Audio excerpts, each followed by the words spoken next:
ಆತ್ಮೀಯರು, ಕುಂಭ ಲಗ್ನದಲ್ಲಿ ಜನಿಸಿದವರ ವ್ಯಕ್ತಿಯ ಜಾತಕದಲ್ಲಿ ಆ ಕುಂಭ ಲಗ್ನದಿಂದ 3ನೇ ಅಧಿಪತಿ ಮಂಗಲ 9ನೇ ಮನೆಯಲ್ಲಿದ್ದರೆ ಆ ಜಾತಕಕ್ಕೆ ಸಹೋದರತ್ವವಿದೆ. ಎಲ್ಲ ಪ್ರಯತ್ನಗಳು ಕೈ ಹಿಡಿಯಲಿವೆ. ಶಾಸ್ತ್ರ, ಅಧ್ಯಾತ್ಮ ಮತ್ತು ಸಾಂಪ್ರದಾಯಿಕ ಕಲೆಗಳಲ್ಲಿ ಬಹಳ ಆಸಕ್ತಿ.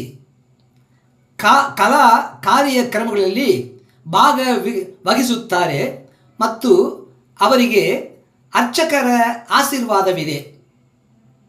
ಕುಂಭ ಲಗ್ನದಲ್ಲಿ ಜನಿಸಿದವರ ವ್ಯಕ್ತಿಯ ಜಾತಕದಲ್ಲಿ ಆ ಕುಂಭ ಲಗ್ನದಿಂದ 3ನೇ ಅಧಿಪತಿ ಮಂಗಲ 9ನೇ ಮನೆಯಲ್ಲಿದ್ದರೆ